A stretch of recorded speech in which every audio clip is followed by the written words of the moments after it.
예, 오늘 말씀은 요한계시록 14장입니다. 요한계시록 14장 14만 4천 명이 부른 노래, 14만 4천인의 노래와 최후 심판에 대한 예고입니다. 14만 4천이라고 하면은 이 또 상징이죠. 상징입니다. 상징의 수인데 그 물리적으로 이 해석을 하면 안 되고 생징수인데 14만 4천은 어떻게 나왔나 하면 12 곱하기 12 곱하기 1000이죠. 12지파, 그러니까 하나님 나라 이스라엘이라고 하는 이스라엘로 상징되는 하나님 나라의 모든 지파, 12지파, 뭐 거기는 뭐 단지파, 요셉지파 이렇게 나가는 거죠. 다 포함됐다고 말할 수 있는데 그 12지파 속에 하나님께서 선택하고 그러니까 하나님께서 예정하시고 선택하신 모든 자, 그러니까 12만, 그러니까 12,000명 이렇게 나오는 거죠. 12,000명이라는 게 12. 그러니까 12는 뭐 3 곱하기 4 해가지고 완전수인데 완전한 하나님 나라를 이루는 모든 구원받은 성도들이라는 거예요. 하나님께서 예정하시고 선택하신 자 중에 한 사람도 누락되거나 아니면은 박탈되거나 이런 자가 없다는 거예요. 하나님께서 선택하신 자는 모든 성도들은 다 구원받는다는 거예요. 하나님께서 선택하신 자는. 선택받지 못한 자가 이제 버려지고 구원 못 받게 되는 거죠. 그래서 14만 4천이라 그러면은 구원받은 모든 성도들을 다 얘기하는 거예요. 그러니까 예로부터 창세 때부터 지금까지 앞으로 예수님께서 다시 오셔가지고 종말 때까지 다 포함해서 모든 구원받은 백성들을 상징하는 겁니다. 하나님의 택함을 받고 구원받은 자들이 상징하는 숫자인데 그 수가 하나님께 찬양하고 부르는 그러니까 다시 간단하게 표현하면 14만 4천 명, 14만 4천의 세계가 열리는 것을 보여주고 있는 거죠. 보여주고 있는데 그러면서 그리고 또 왜 14만 4천 명에 부르는 노래 14만 4천인의 그러니까 천국의 모습인 거죠. 천국의 모습을 여기 기록해가서 보여주고 있냐 하면은 그 앞에 보면은 666의 세계가 있죠. 666의 세계는 그러니까 정치적으로 최고 권력자, 그 세계 정부의 최고 권력자라고 말할 수 있는데 그 권력자가 어떤 제도나 어떤 그 시스템을 통해 가지고 그리고 어떤 도구를 통해 가지고 완전한 통제사회를 이루는 그 자가 666의 세계고 완전한 통제사회를 이루어 가지고 자기들이 천국이라고 착각하고 있는 지옥을 만들죠. 그거하고 14만 4천인의 천국하고 비교를 하고 있는 거예요. 그래서 완전한 통제사회가 이루어지냐 하면 이루어질 가능성이 지금은 생긴 거죠. 옛날에 로마 시대를 세계 정부의 이제 샘플이라고 말할 수 있고 세계 정부를 이렇게 상징하는 또 이렇게 예표하는 그런 세계라고 말할 수 있어요. 그러니까 로마 제국과 같은 그런 제국은 지금까지 없었거든. 그러니까 세계 정부의 뭐라 그럴까?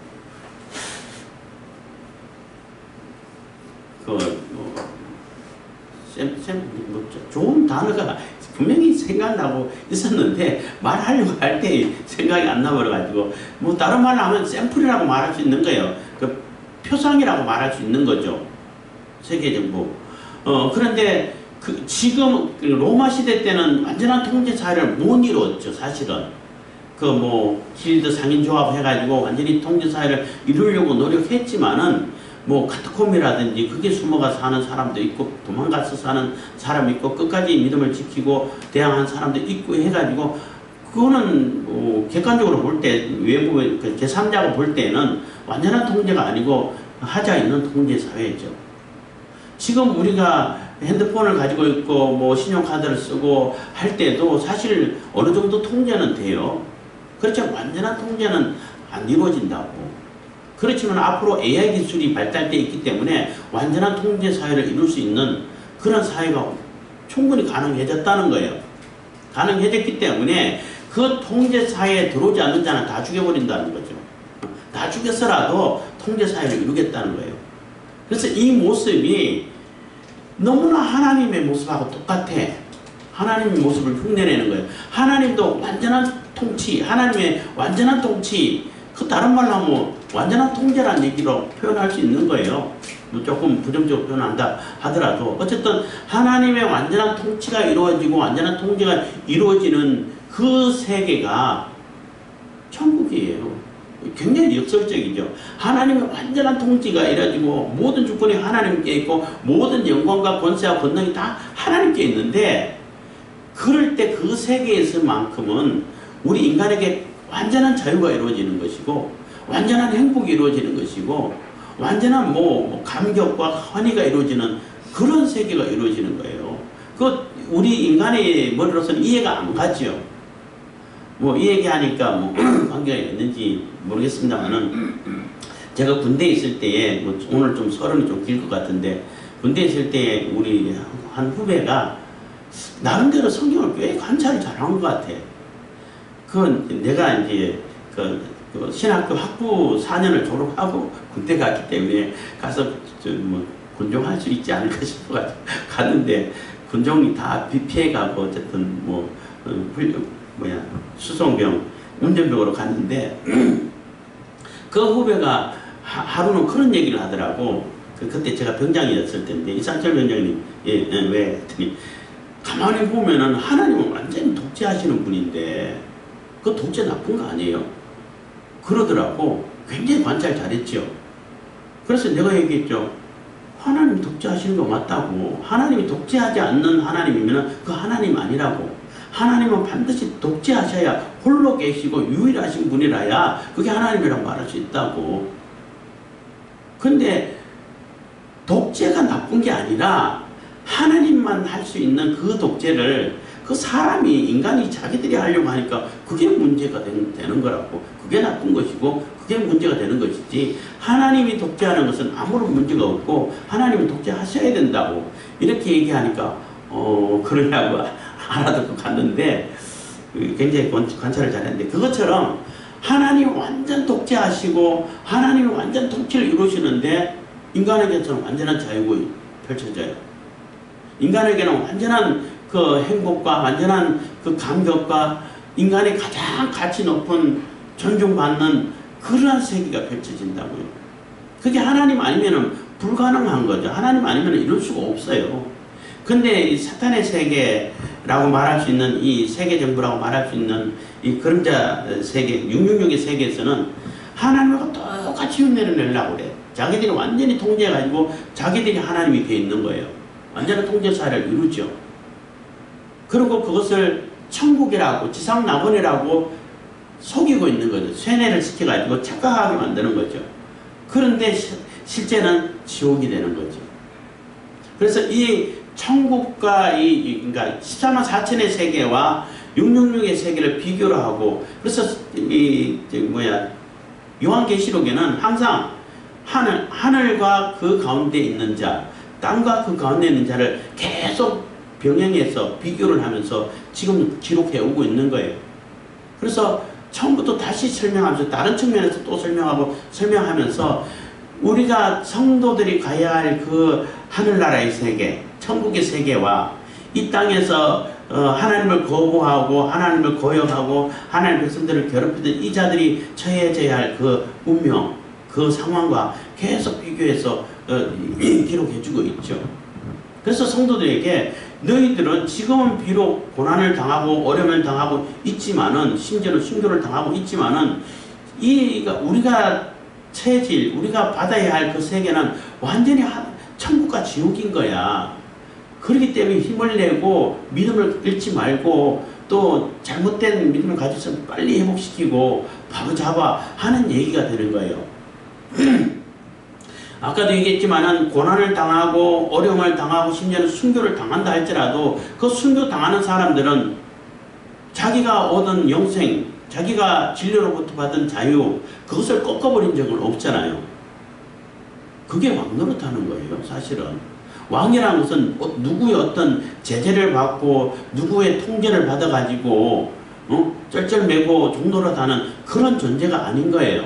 왕은 왕은 자기 자유의지를 가지고 자유롭게 선택할 수 있는 그런 자를 왕노릇 한다 그러는데, 주로 왕노릇 한다 그러면은 왕처럼 군림하는 거, 군림해가지고 사람들을 막 종처럼 부리고 마음대로 그냥 휘젓고 다니고 이것만 생각하는데, 그게 아니고, 물론 이렇게 성도들은 귀신들을 막 쫓아내고 또 천사들도 부리고 하죠. 뭐 그런 것도 있긴 있는데, 그거보다는 내가 완전한 자유인이라는 거예요. 내 생명을, 내 육신의 생명을 뺏어갈지언정 내가 가진 그 진리를 통해서 얻은 자유, 그 영원한 생명은 아무도 뺏어갈 수 없다는 거예요. 요만한 한 트럭도 상하게 할 수 없다는 거예요. 그게 노릇하는 거예요. 예. 그래서 이제 13만 4천인데, 그래서 14장에서는 14만 4천 명의 그 노래를 통해 가지고 천국의 모습을 보여주면서 이 천국이 어떻게 얻어지고 또 어떻게 이제 추수의, 그러니까 예수 그리스도가 직접 추수하는 추수의 그러니까 구원의 추수를 받는 그러한 존재들인 것이고, 반대로 그 짐승의 표를 받은 자들은 진노의 하나님의 심판의 추수를 당하게 된다는 거죠. 그래서 그러한 모습을 다시 이제 간략하게 이렇게 설명해 놓고 있다라는, 설명해 주고 있는 장이 14장이라고 말할 수 있는 것입니다. 14장 1절입니다. 또 내가 보니 보라, 어린 양이 시온산에 섰고 그와 함께 14만 4천이 섰는데 그 이마에 어린 양의 이름과 그 아버지의 이름을 쓴 것이 있도다. 그래서 내가 보는데 지금 어린 양, 여기서 어린 양이라는 얘기는 예수 그리스도를 얘기하는 거죠. 예수께서 희생하셔가지고 십자가 희생을 통해 가지고 우리를 구원하신 우리의 구세주가 되는 그 예수 그리스도를 이렇게 상징하는 것이 어린 양이라고 말하는 것입니다. 어린 양, 예수님께서, 예수 그리스도가 시온은 이제 선택, 하나님의 나라, 하나님이 임재하신 곳을 시온산이라고 말하죠. 그것을 상징하는 겁니다. 거기 섰고 그와 함께 14만 4천이 섰는데 모든 구원받은 백성들이 서 있다는 거예요. 그 이마에 어린 양의 이름과 예수 그리스도의 이름과 아버지의 이름이 이마에 써 있다는 얘기는 도장 찍혔다는 얘기예요. 도장이란 인 받은 자, 하나님의 이름 받은 자는 건들지 말라, 이런 표현도 나오잖아요. 그 인이란, 도장이란 얘기는, 이름을 썼다는 얘기는 내 거란 얘기예요. 소유권을 얘기하는 거예요. 예수 그리스도의 소유가 되고 하나님의 소유가 된 그 자들을 얘기하는 거예요. 그 자들은 천국을 이루는, 천국에 가 있는 모습이라고 말할 수 있죠. 2절, 내가 하늘에서 나는 소리를 들으니, 하늘에서 나는 소리야. 하늘에서 나는 소리, 보통 소리가 아니죠. 많은 물소리도 같고 큰 내성도 같은데, 그래서 많은 물소리라는 얘기는 많은 물이 뭘 상징하는 것 같아요. 늘 하는 얘기지만 시편은 그렇고 다 얘기했는데, 많은 물은 어마어마한 세력을 얘기하는 거예요. 엄청난 힘을 얘기하는 거예요. 거기서는 거역하고 대항할 수 없는 그러한 힘, 세력을 얘기하는 거죠. 그 물소리도 같고 큰 내성도 마찬가지예요. 그러니까 여기서는 한마디로 절대적인 음성을 얘기하는 거예요. 거역할 수 없는 절대적인 음성, 하나님의 소리라고, 하나님의 음성이라고 말할 수 있는 거죠. 하나님의 소리, 그러니까 하나님의 소리는 절대 거역할 수가 없고 절대적인 음성이 되는 겁니다. 근데 그 절대적인 거역할 수 없는 음성의 소리가 나는데, 내게 들리는 소리는 금은고 타는 자들의 금은고 타는 것 같더라. 굉장히 아름답게 들린다는 거죠. 굉장히 쏙 빠져들을 정도로 환상적으로 들린다는 거예요. 그러니까 하나님의 음성은 절대적인데 우리에게는 굉장히 다정다감하고 거역할 수는 없는데도 불구하고 너무나 사랑스럽게 느껴지고 좋게 느껴진다는 거예요. 이게 경외라는 얘기인 겁니다. 한마디로 얘기한다면 경외라는 것은 사랑하는, 사모하는 그 감정, 그 심정도, 그 입장도 있으면서도 두려움도 같이 공존하는 거예요. 근데 하나님만 경외를 이룰 수 있는 거죠. 사탄이라든지 악의 세력은 경외감이 없죠. 그냥 두려울 뿐인 거예요. 공포만 있을 뿐인 거예요. 근데 하나님의 소리는 절대적이지만은 굉장히 우리 귀에는 아름답게 들리고 사랑스럽게 들리고 다정다감하게 들리고 이렇게 들린다는 겁니다. 3절 저희가 보좌와 내 생물과 장로들 앞에서 새 노래를 부르니 땅에서 구속함을 얻은 14만 4천인의 인 밖에는 능히 이 노래를 배울 자가 없더라. 그래서 이 새 노래라는 얘기는 늘 얘기하지만 구원의 노래는 겁니다. 구원의 노래. 구원받은 자들이 부르는 노래가 다 새 노래예요. 뭐 창조의 노래도 새 노래가 되고 심판의 노래도 새 노래가 되는데 더 이제 많이 쓰이는 것은 구원의 노래인 거죠. 구원받은 자들이 부르는 노래라는 겁니다. 이 새 노래를 부르는데 땅에서 구속함을 얻은 자 14만 4천 외에는 14만 4천인 밖에는 능히 이 노래를 배울 자가 없더라. 당연하죠. 14만 4천 하나님의 선택을 받은 하나님의 예정을 잊고 선택을 받은 그 모든 성도들 한 사람도 누락되거나 이게 배제되거나 탈락되는 자가 없어요. 다 완전하게 완전수이기 때문에 완전하게 이루어지는 수인데 아까도 얘기했지만은 12는 완전수고 1000은 많다는 얘기가 되는 겁니다. 그 자들만 부를 수 있는 노래라는 거예요. 구원의 노래를 얘기하는 겁니다.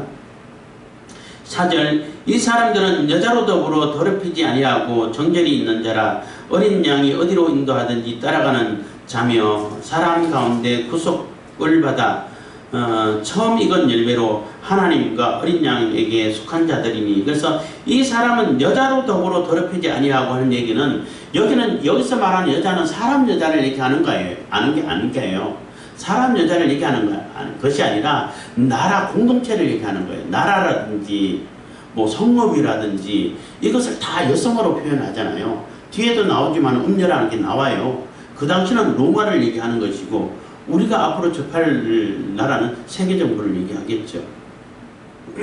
그러니까 나라가 있고 그 나라를 움직이는 최고 권력자가 있고 이렇게 되잖아요. 로마도 마찬가지예요. 로마가 있는데 로마를 움직여가는 그런 권력자가 있는 거죠. 그게 이제 네로, 대표적으로 네로라고 말할 수 있고 여러 왕이 있었는데 그러니까 여기서 말하는 여자는 로마라는 이 당시 이제 쓰고 있는 당시는 로마라고 말할 수 있는데 로마가 가지고 있는 그 풍습이라든지 태폐적인 문화라든지 이런 하나님을 거역하고 하나님의 계명을 어기고 하나님을 반대하는 그러한 태폐 문화라든지 태폐의 그 풍속이라든지 그런 권세라든지 이런 거하고 타협하지 않았다는 거예요. 그러니까 그 황제 숭배 사상도 마찬가지고 우상 숭배하는 것도 마찬가지고 그거 다 그 성적인 표현을 하잖아요. 우상 숭배도 성적인 표현을 하고 음녀라고 하고 음행을 행했다고 이렇게 표현하잖아요. 그래서 우리로 말하면 세계 정부가 달콤하게 다가와서 이루고 가는 이거 하면 모든 걸 할 수 있어 라는 그것을 타협하지 않고 하나님만 지켜서 하나님 말씀의 복음을 중심으로 하나님 말씀을 붙들고 그렇게 산 사람이라는 거예요. 그래서 여자로 더불어 더럽히지 아니하고 그래서 세속 문화에 빠지지 않았다는 거죠.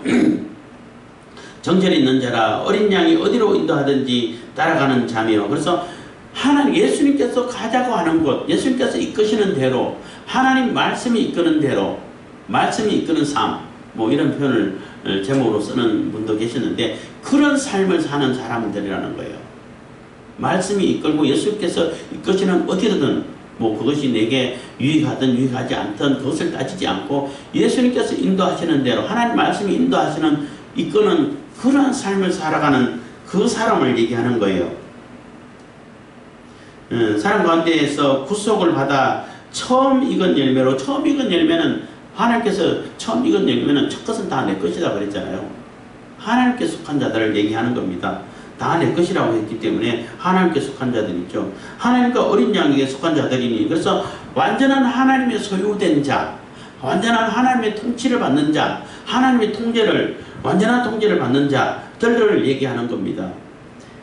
5절입니다. 그 입에 거짓말이 없고 흠이 없는 자들이 있더라. 그래서 그 입에는 거짓말이 없고 흠이 없죠. 완전히 하나님 나라 천국을 이루는 그러한 자들의 세계를 보여주고 있는 것입니다. 6절입니다. 또 보니 그래서 666의 세계를 보여주고 666이 해가야 할 앞으로 이룰 세계를 보여주고 천국의 세계를 비교해서 보여줬다는 것입니다. 그런데 그것이 어떤 과정을 통해 가지고 어떤 결말을 이룰 것인가를 이제 6절부터 얘기해 준다라고 볼 수 있는 겁니다. 6절입니다. 또 보니 다른 천사가 공중에 날아가는데 땅에 거하는 자들 곧 여러 나라와 족속과 방언과 백성에게 전할 영원한 복음을 가졌더라. 그래서 그 천사가 가졌는데 공중에 날아가는데 모든 족속, 이 세계 전체 모든 자들 한 사람도 빠짐없이 다 해당될 수 있는 다 받아야 되는, 다 들을 수밖에 없고 다 듣게 되는 그 복음을, 영원한 복음, 어떤 한순간만 필요한 복음이 아니라 영원한 복음을 가졌다는 것입니다. 7절 그가 큰 음성으로 가로되 하나님을 두려워하며 그에게 영광을 돌리라. 이는 그의 심판하실 시간이 이르렀음이니 하늘과 땅과 바다와 물들의 근원을 만드신 이를 경배하라 하더라. 그래서 그 음성, 큰 음성, 이것도 마찬가지 절대적인 음성이라는 얘기인 겁니다. 가로되 하나님을 두려워하고 그에게 영광을 돌리라. 그래서 이 복음, 영원한 복음을 가지고 그것을 받아들여서 하나님께 영광 돌리고 하나님을 경배하고 하나님 중심으로 살아가라는 얘기예요. 그게 14만 4천의 세계가 되는 거죠. 그러니까 그 심판하실 때가 됐다는 얘기는 이미 이제는 그 알곡과 가라지를 가르고 염소와 양을 가르는 그 시기가 다가왔다는 거예요. 다가왔고 이미 진행돼 가지고 가까이 와졌다는 거죠.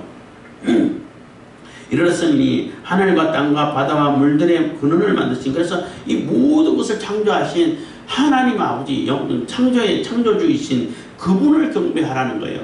그 얘기는 자기가 하나님이라고 속이는 그 세력을, 사탄의 세력을, 사탄을, 용과 그 짐승들, 두 짐승들을 섬겨서는 안 된다는 얘기죠. 그들에게 경배하고 그들에게 영광 돌리는 게 아니라 하나님께 영광 돌리는, 하나님께 경배하라는 것입니다. 그래야만이 14만 4천의 그 세계에 들어갈 수 있고 그 세계가 우리에게 오게 된다는 거죠. 이제 뒷부분에 14절부터는 그 구원의 추수가 이루어지는, 그 구원의 추수가 되는 그 세계, 사람들에 포함된다는, 그 사람들에게 포함되게 된다는 것입니다. 그래서 영원한 복음을 가지고 하나님을 경배하는, 그래서 복음이 잠깐 전해지다 마는 것이 아니잖아요. 예수님께서 부활 선천하신 이후부터 지금까지 예수님 다시 오실 때까지 계속 복음이 전해지고, 그리고 두 증인이 지도 있다가 두 증인의 사명을 마칠 때까지 계속 복음이 전해지는 거죠. 복음이 전해지는데 천사의 도움도 받고 성령의 능력을 힘입어서 우리 증인들이, 우리 성도들이 복음을 전하는 거죠. 그 복음은 누구에게나 다 전해지게 된다는 거예요. 아무도 예외되는 자가 없다는 거예요. 근데 그것을 받아들여서 그 복음을 중심으로 천지 만물을 지으신 하나님께 경배 돌리는 자, 하나님께 영광 돌리는 자들은 이게 구원의 추수에 포함되게 되는 것이고 또 14만 4천의 세계에 들어가게 되는 거죠. 그렇지만은 그것을 거부하는 자, 8절부터는 거부하는 자들을 얘기하는 겁니다. 또 다른 천사 곧 둘째가 그 뒤를 따라 말하되 무너졌다 무너졌다 무너졌다 무너졌다는 얘기는 반복이고 강조죠. 완전히 무너졌다는 얘기인 겁니다. 큰 성 바벨론이여 모든 나라를 그 음행으로 인하여 진노의 포도주를 먹이던 자로다 하더라. 그래서 또 다른 천사가 그 뒤를 따라서 말하는데 완전히 무너졌다는, 이미 결정 났다는 거예요. 무너졌다는 얘기는 과거형이잖아요. 앞으로 무너질 것이다가 아니라 무너졌다는 얘기는 예언적 과거라는 표현을 써요. 하나님께서 완전히 이루실 것을 확정되어졌기 때문에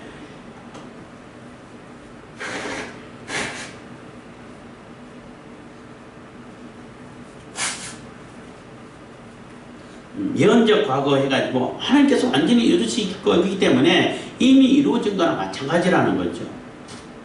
실질적으로는 바벨론은 이미 무너졌고 지금 우리로 볼 때는 로마도 무너졌고 그래서 완전히 무너져가지고 진노의 포도주를 먹이든 진노의 포도주를 먹일 수밖에 없는 그런 존재들은 완전히 무너지고 심판받게 된다는 겁니다. 이미 결정되어 버렸다는 거죠. 이미 사형 선고가 내려졌다는 겁니다. 집행만 남았다는 거죠. 그런데 이 바벨론이 상징하는 것이 뭐냐? 실질적으로 바벨론을 얘기하는 것이기도 하고 상징이기도 하죠. 그래서 이 요한계시록을 쓸 때는 이게 로마가 되겠죠.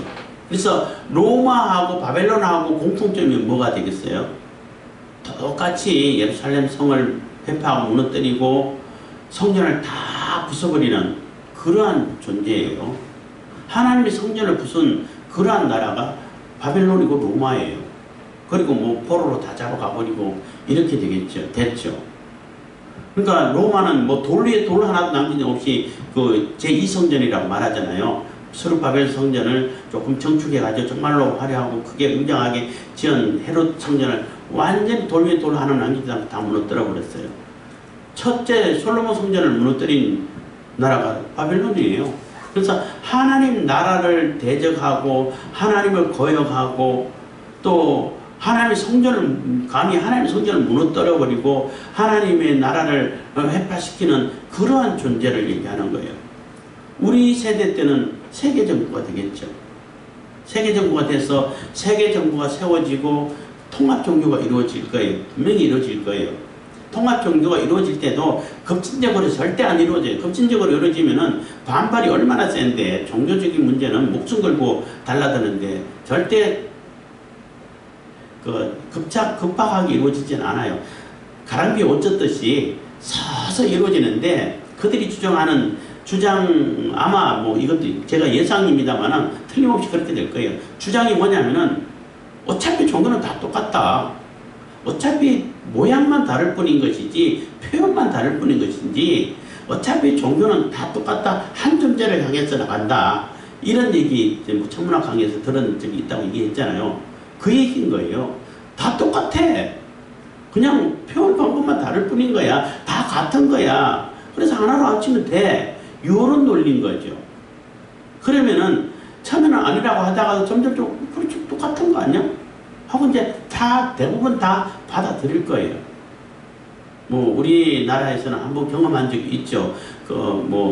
신산잡회 가지고 이거는 그냥 국민 의례야. 그냥 하는 거야 하고 동쪽을 향해서 절 한번 하고 예배 드리면 돼. 이거하고 거의 같다라고 볼 수 있어요. 그냥 다 받아들인다는 거예요.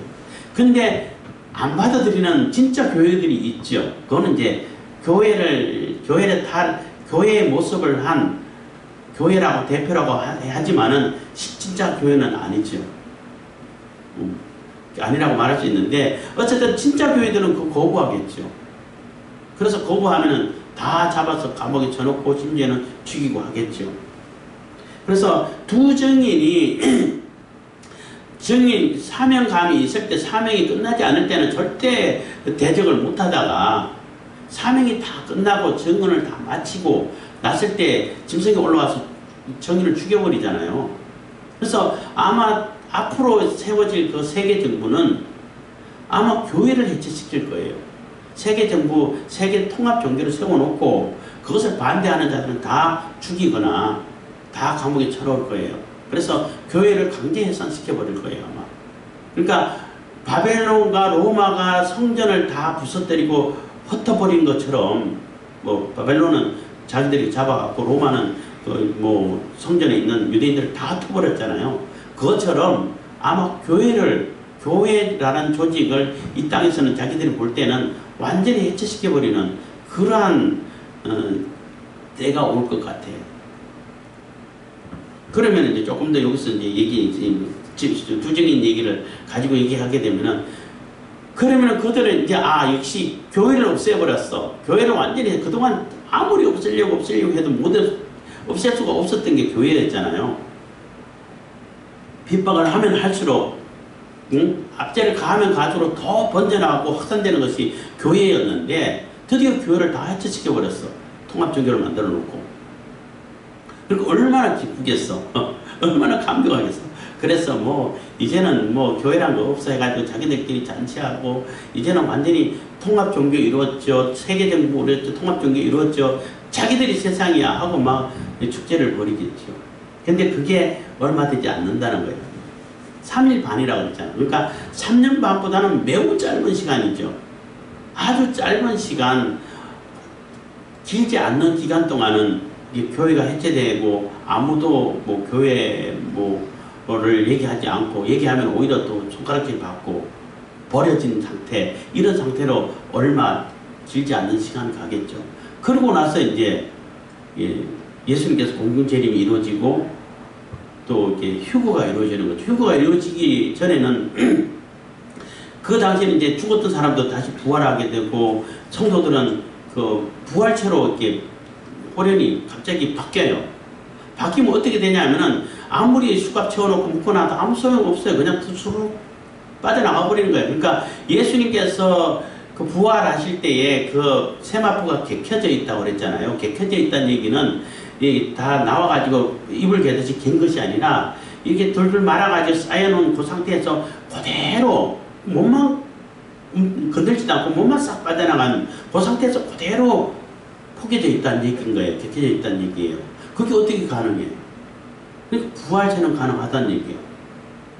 부활체는 시간과 공간의 제약을 안 받기 때문에 그게 가능하다는 얘기. 그래서 아무리 감옥에 잡아놔도 아무 소용없어요. 그냥 벽이고 뭐고 그냥 통과해 가버리는 거예요. 심지어는 총을 쏘도 총알이 그냥 지나가 버리는 거예요. 아무런 해를 안 입어. 그런 육체가 돼. 그러니까 그렇지 않은 사람들이 볼 때는 얼마나 놀라겠어요. 얼마나 무시무시하겠냐는 거죠. 쟤들 뭐야 이렇게 될 거 아니에요. 감옥에 다 갖다 놨는데 그냥 나가버려. 어디가 그냥 벽이고 뭐 그냥 통과해 가버려. 그러니까 얼마나 소름 끼치고 놀라겠냐는 거죠. 그리고 다 보는 앞에서 휴거되어 올라가는 거죠. 그런 상황이 벌어질 것이다 라고 우리가 예상해 볼 수 있는 거죠. 그래서 진노의 포도주를 먹이던 자로라 한 얘기는 그 하는 바빌론도 마찬가지고 로마도 마찬가지고 앞으로 세계정부도 마찬가지고 사사건건이 모든 것이 다 하나님을 대적하고 하나님을 거역하고 하나님을 외면하는, 하나님하고 반대되는, 하나님을 부정하는 그러한 사고방식, 교육, 문화, 그런 것을 다 이게 집어넣게 된다는 거예요. 뭐, 사탄은 대중문화를 선택했다. 옛날에 그런 책 제목도 있었는데, 대중문화를 가지고 그렇게 세뇌를 해가고 있는데, 그렇게 만들어가고 있고, 그런 자들이라는 겁니다. 그런 자들은 반드시 심판을 받게 되죠. 그래서 진노의 심판을 받게 된다는 겁니다.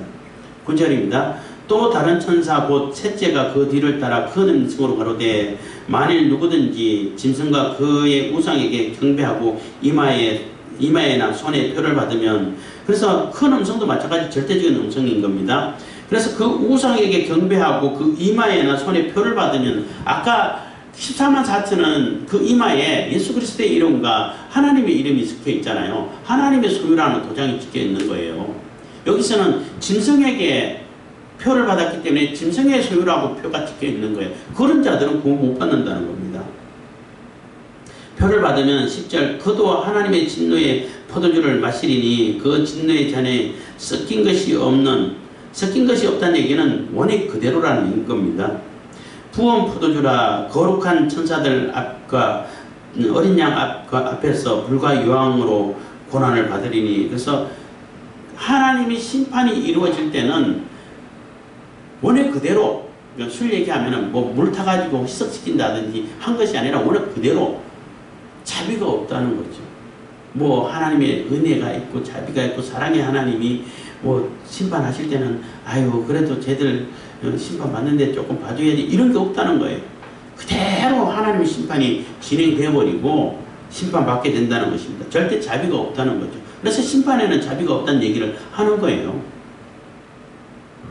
그래서 섞인 것이 없는 부은 포도주라는 것입니다.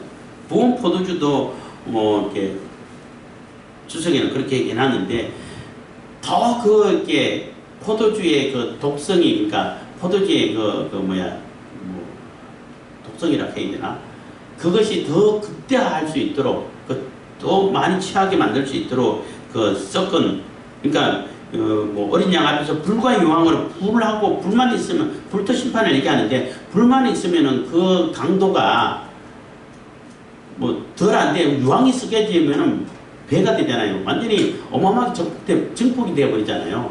그것처럼 그 술도 마찬가지로 원액인데도 불구하고 더 독한 술이 되게끔 이게 섞어진, 그러니까 섞지 않는 섞여지지 않는, 뭐 희석되지 않는 그런 포도주라고 말할 수 있다는 것입니다. 그래서 불과 유황으로 고난을 받으리니 11절 그 고난의 연기가 세세토록 올라가리로다. 짐승과 그의 우상에게 경배하고 그 이름의 표를 받는 자는 누구든지 밤낮 쉼을 얻지 못하리라 하더라. 그래서 그들은 결국에는 666의 세계를 이뤄가지고 완전한 통제 사회를 이뤄가지고 자기들의 세계라고 생각하고 이뤘는데 결국은 뭐 환난과 고난과 이것이 쉴 날이 없다는 거예요. 자기들은 천국이라고 광고를 하고 있는데 결국엔 지옥이라는 거죠. 그래서 지옥과 같은 삶을 살다가 지옥 가게 되는 거죠. 우리는 하나님의 백성들은 비록 고난을 당하고 순교를 당했다 할지라도 천국의 삶을 살다가 천국 가는 것이고 이런 구조가 이루어진다는 것입니다. 그런 구조로 되어 있다는 거죠. 12절 성도들의 인내가 여기 있나니 저희는 하나님의 계명과 예수의 믿음을 지키는 자라. 그래서 하나님의 계명과 예수의 믿음을 지키는 자들, 그것들이 성도들인데 성도들이 인내해야 할 이유가 여기 있다는 거예요. 보아라, 분명히 갈라지지 않냐. 하늘과 그 가운데 있는 자들과 땅과 그 가운데 있는 자들의 그 결과가 너무나 다르다. 천국과 지옥이다. 그러니까 너희들 어떻게 해야 돼?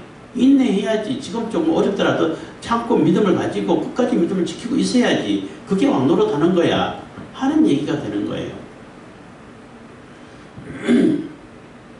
13절 또 내가 들으니 하늘에서 음성이 나서 가로되 기록하라.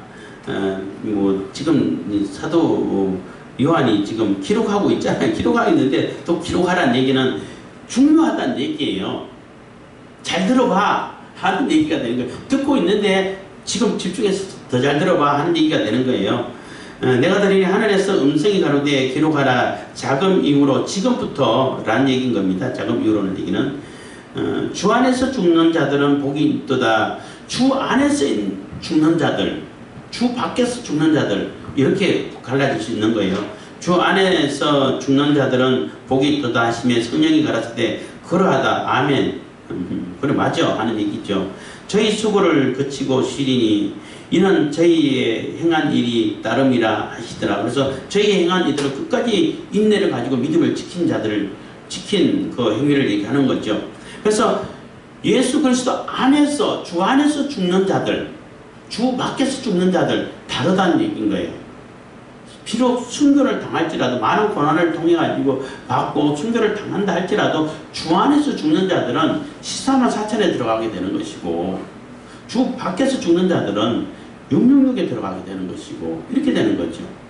심판에 들어가는 것이고, 구원에 들어가는 것이고, 심판에 들어가는 것이고, 이렇게 달라진다는 거예요. 그래서 앞으로 주 안에서 죽게, 그러니까 뭐 순교를 당한 자들도 맞을 것이고, 순교를 안 당해도 예수 그리스도 안에 믿음을 지키면서 자연사에도 주 안에서 죽는 자들이 되는 거예요. 예수 그리스도의 믿음을 가지고 믿음 안에서 죽는 자들은 이렇게 천국이 예비되어 있다라는 것이 되는 겁니다. 그렇기 때문에 당연히 복되지요. 14절입니다. 또 내가 보니 흰 구름이 있고 구름 위에 사람의 아들과 같은 이가 앉았는데, 그래서 그 머리에는 금면류관이 있고 그 손에는 이한 낫을 가졌더라. 그래서 또 내가 보니 흰 구름이 있고, 구름은 이제 하나님이 임재하실 때 주로 나타나는 현상이죠. 구름과 함께, 예수님께서 구름 타고 오라는 얘기는 구름과 함께 온다는 얘기인 겁니다. 하나님의 임재를 나타낼 때 구름이 주로 나타나는데, 그 구름 위에 사람의 아들과 같은 이가 앉았는데, 사람의 아들 인자라는 얘기죠. 뭐 그래서 그 에스겔에서도 인자 같은 이가 이런 표현을 많이 쓰는데 그리스도를 얘기하는 거예요. 예수님을 얘기하는 겁니다. 예수 그리스도를 얘기하는 거고 메시아를 얘기하는 거죠. 그 메시아가 앉았는데 그 머리에는 금면류관이 있고, 사탄이 쓴 것은 면류관 같은 것, 가짜란 얘기죠. 자기들이 탈취한 거, 뺏은 거, 이런 것을 자기들이 머리 쓰고 있었는데, 예수님께서 쓴 것은 진짜죠. 진짜 면류관을 쓰고 있고, 그 손에는 이한 낫을, 아주 날카로운 낫, 이로운 낫이라고 했는데 아주 날카로운 낫을 가졌다는 얘기는 낫은 추수하는 도구잖아요. 추수하는 도구에 베는 도구인데 하나님 말씀을 상징하는 거예요. 그게 무슨 성경인지 제가 갑자기 생각이 잘 안 나는데 그 날아가는 두루마리를 보라고 해가지고 뭐 예언서에 또 나오는 표현이 있어요. 그 날아가는 두루마리 하나님 말씀을 얘기하는 거거든요. 근데 그것을 그 날아가는 두루마리라고 썼던 그 단어를 70인경이라고 해가지고 히브리 그러니까 구약 성경을 헬라어로 번역한 성경이 있어요. 그 번역한 그 단어랑 요 낫이란 단어랑 같은 단어라는 거예요. 그러니까 하나님 말씀을 상징하는 거예요. 그러니까 하나님 말씀으로 구원하고 추수하고 하나님 말씀으로 심판하는 거예요. 그래서 또 다른 천사가 성전으로부터 나와서 성전으로부터 나왔다는 얘기는 하나님의 명령을 받고 나왔다는 얘기인 겁니다. 구름 위에 앉은 이를 향하여 큰 음성으로 외쳐가로되 낫을 휘둘러 거두라. 거둘 때가 이르러 땅에 곡식이 다 익었음이로다 하니 그래서 천사가 나와서 하나님께 예수님께 하나님의 명령을 전달하는 거죠. 전달해주고 있는 겁니다. 그래서 성도들은 추수하는 곡식은 예수님께서 직접 추수를 해요. 여기 달라요.